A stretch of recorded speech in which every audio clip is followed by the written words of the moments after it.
Hey guys, it's Ian with Kentucky Spin, and today I'm going to show you kind of a quick tutorial on Zoom, how to install it, and then we're going to move right into kind of a quick overview of how everything works. Alright, let's get started. Okay, so here we're on the Google screen, and we're going to basically go through kind of what it would look like to install Zoom. So you're going to just go to the search bar and type in Zoom. And this is the correct one right here that says Zoom Video Conference, Web Conferencing. So we're going to click that. And then you're going to see this screen and you want to click Sign Up for Free.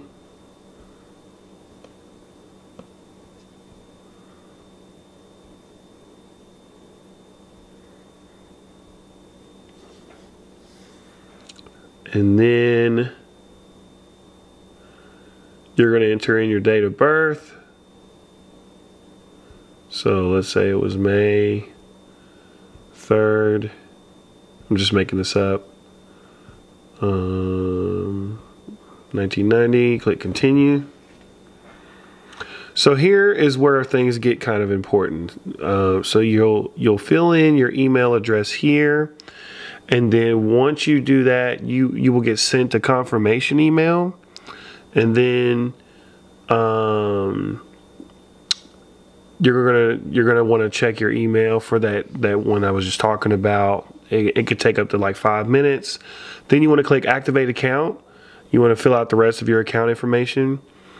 You can skip inviting other people for now, and then there is what's called a personal meeting URL. So now I'm going to show you what that'll look like without going through this process, simply because I already have a Zoom account. Okay, so as you can see here, this is kind of what your profile screen will look like. Obviously this person's information is blurred. Yours will not be blurred. You will have your information here, and your personal meeting ID will be this number right here. I'm going to show you kind of what it looks like to see that number.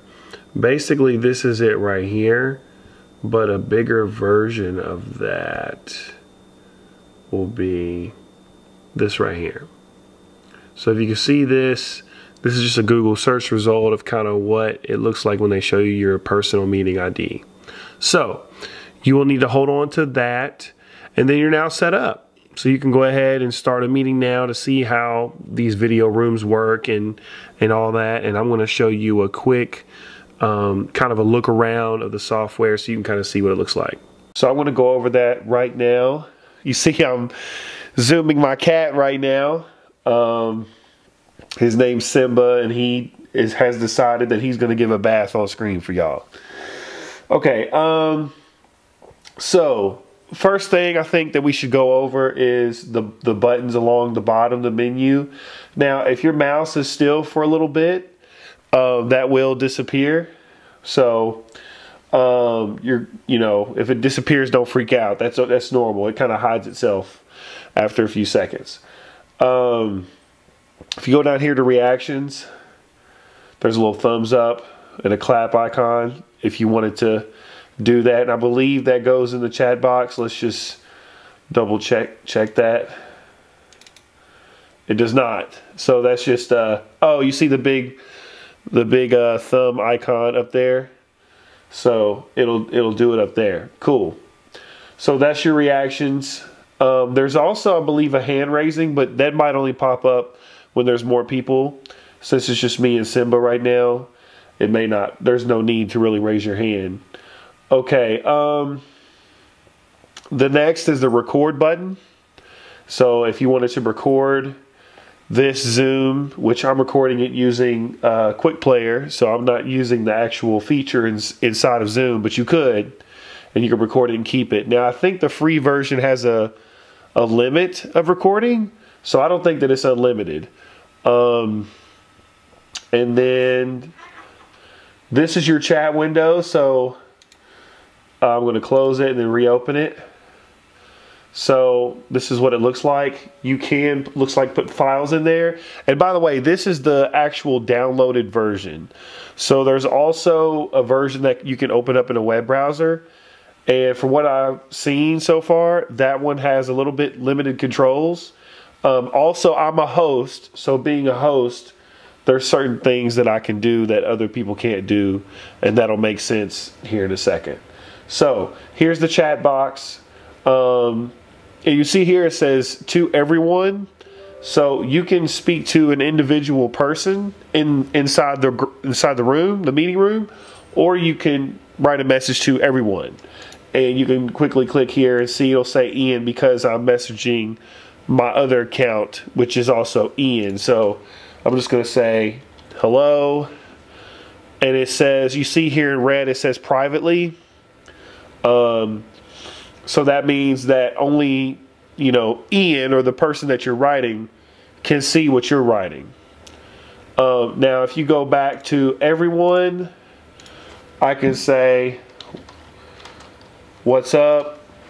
And now everyone can see that. One thing I think you should pay attention to that's interesting, everything is in one chat box. So, you know, other instant messaging and stuff, it splits it up. Your private messages are somewhere in a different window, and then your messages to everyone is in a different window. That's not how this works. So everything is in one chat box. So you'll see the hello that I sent privately, and you'll also see the what's up I sent to everyone. So it'll be really important if you're using the chat box a lot to really make sure you watch and see what you wrote to everyone, because you may be having a sidebar conversation during a meeting that you don't want to overflow into everybody to see. So that's just something to kind of pay a little attention to. And like I said, you can upload files, it looks like. Participant can chat with, and then you can select some of that. Those are some options there. And then you can close it, or you can pop out the chat box, which just means it could be its own separate window. So that's something else that you could do as well. I'm going to leave that open. Moving to the left, you've got participants. So here you can see it's just me and myself. You can mute people because I'm the host, so I can mute people. I can invite people. I think other participants can invite people as well, so that's not an exclusive thing. These are some more controls. When you click more, so it says mute participants on entry, allow participants to unmute themselves, right? Play, enter, or exit chime. So if you've ever joined a Zoom call, it'll go be-doo. And that's just kind of a sound to let everybody know on the call that somebody has joined. So that's a really good feature to have. Excuse me, my allergies are acting up. You can allow participants to rename themselves. You can lock a meeting, which I believe, I'm not sure what that does entirely, but I think that that will make it to where other people cannot join. And then you can enable a waiting room, so when people are sometimes people will join ahead of you. If you're the host, it'll put them in like a waiting room, and then it'll just kind of sit there until you join. It'll send them a message that says something to the effect of waiting for the host to join and initiate meeting or something like that. And I've seen that message before. So that's what the participant screen looks like. Moving to the left again. Oh wait, actually I skipped one. My apologies. So between chat and record, you'll see right here it says share screen. This is a very important feature. In a lot of meetings, it's important to share what you're seeing, especially if you're presenting something, whether it's a PowerPoint, a picture, a document. You can make sure that this can be seen from all the different people inside the meeting. So you just go, I'm not going to actually do it, but you go to click share screen, and then it'll actually ask you which window. You see I have multiple things open. It's going to ask you which one do you want to broadcast the screen from, and there's different options. And there's also an option for an iPhone, iPad, or AirPlay, which you could do it remotely.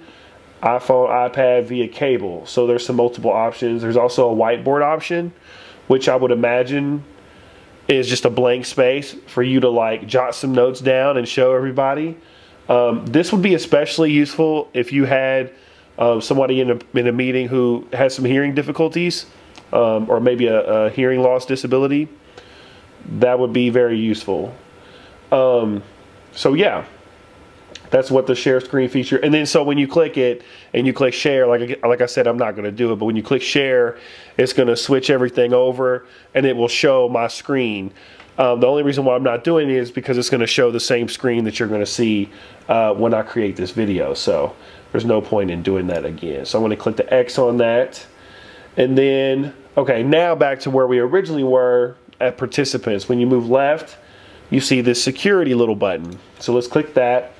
And here's the quick menu of kind of what's over here where it says, let me get out of this. Go to security. So it'll say lock meeting, which is again an option we already kind of saw. Enable waiting room, share screen, and this right here is permissions for the participants that are going to log into the meeting. So this is a host. I'm a host, and basically what that means is I'm the person who gets to change the settings for the meeting space, the virtual meeting space.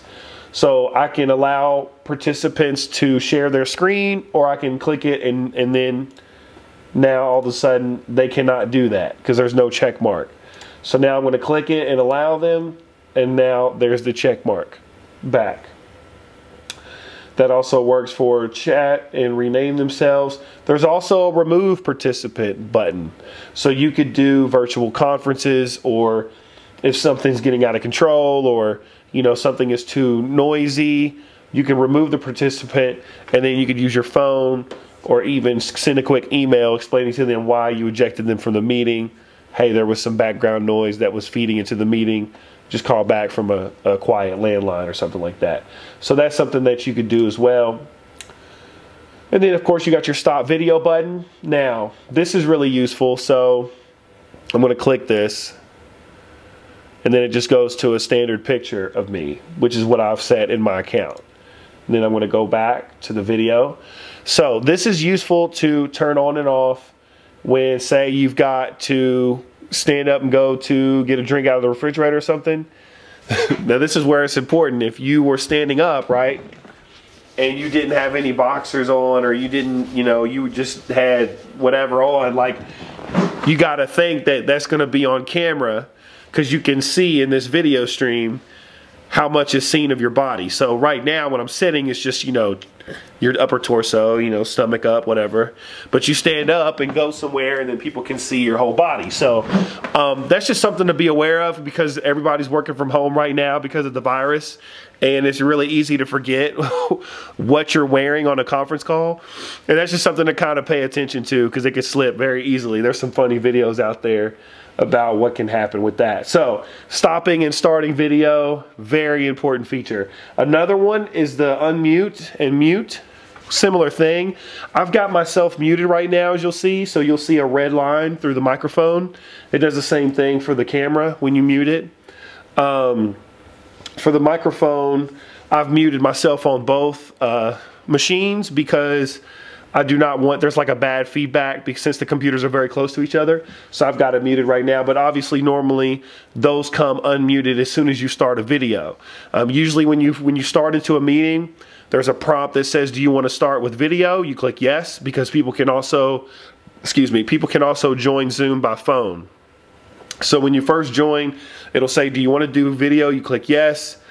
Then there's another prompting right after that one that says, do you want to use your computer speakers for this meeting? You click yes. So those two prompts, as soon as you join any meeting, those pop up. And so you don't have to worry about muting yourself or unmuting yourself. But for the sake and purposes of this feature, to mute and unmute yourself, it's useful if, like, let's say you're eating, let's say you've got some noise in the background, but you still are paying attention, but you don't want that noise to come through and interrupt who's presenting. There could be construction going on nearby, and you don't want that to leak through the speakers. So just really limiting the noise on your end. Sometimes I've been on a lot of calls where there's noise and nobody knows which camera is it picking up from. So sometimes the presenter will say, can everybody just mute themselves? Or, since I'm the host, And since the presenter would be the host in the scenario, they can simply go to the security tools and they can mute all participants. Or I think they can go to just participants, mute all right here. They can click that. They can also unmute everybody.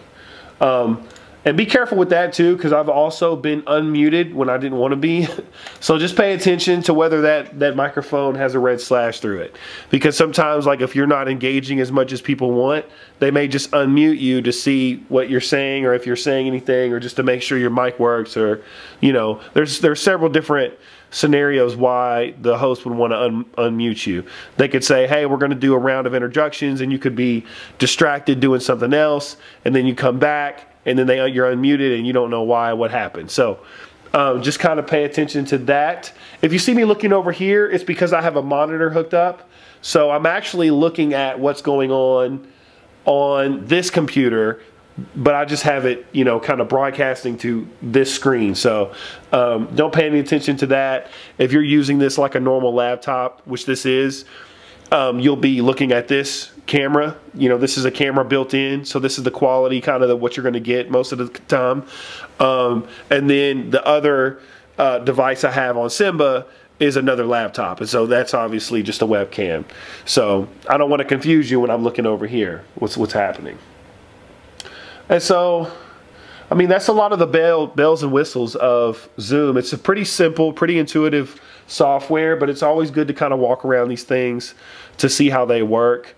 I think I mentioned the close and stuff. Just kind of pay attention to that, the noise level that's coming from your end. And I'd say those are the biggest things to pay attention to with Zoom. And also, I covered it for a second, but I'll just mention it again here, that if there's more participants, you can raise your hand. So if somebody else was talking and you had a question, you can quite literally raise your hand. And then, you know, obviously the presenter gets that notification and they will pause in their speech at some point and then probably ask you what was your question. So if you don't get opportunity to ask right away, it might be helpful to have a little quick notepad or like a sticky note available so that you could jot down what you were going to say, because if you're anything like me, I lose my train of thought sometimes and I forget what I was going to ask. So there's nothing worse than that feeling when the presenter comes to you finally and says, hey, it looked like you had a question, and you're like, I forgot. So that's where some sticky notes, or even if you just have a computer, you could just open a quick window, you know, Word. You can open just a Word document and type up a question real quick, so that way you don't forget it. Because, okay, that reminds me, I didn't cover this. So you can have the meeting going and be on another screen. That is possible. Now, I actually found this out today, that if you minimize this meeting, that it sends a notification to the presenter that lets them know that you're not on your screen. So if this is a situation where you would get in trouble for multitasking, obviously I don't recommend doing that. If this is a situation where it's like a staff meeting and you have another window open to Google quick things, you know, there's several times where I've been in a staff meeting, my boss will ask me a question and I'll just hop on Google real quick, Google something, come back to the meeting is still recording. So let me see, for the sake and purposes of just an example, let me just go to Google tab here. I'm gonna type in cat, let's see what comes up, and you know, my screen is sharing, so you'll see what I'm doing, and then let's go back. Now, that meeting did not stop, as you see. It was still continuing on. Now, one thing you might want to do if you are doing some research is to stop your video, because then people are seeing you look intensely into a screen and they're wondering what's going on. You know, that could be distracting for some people. So, if you're going to do some searching, if it's not a big deal, and you'll kind of get the tone of the meeting, if it's like a more serious meeting and everybody's kind of dressed up even for on camera, and this is a meeting where they're talking about some important details, it's probably more important for you to engage than it is to do some side research or check some emails. If it's a situation where it's kind of a laid-back staff meeting to kind of check and see what you've been up to this week, and other people are talking, it's not your turn yet to speak, it may be okay to check a couple emails, but I would still recommend trying to stay engaged obviously have that volume on your computer so you can hear what the other participants are saying. And so those are just some quick tips for Zoom. I hope all this information was helpful. Until next time, guys, peace out.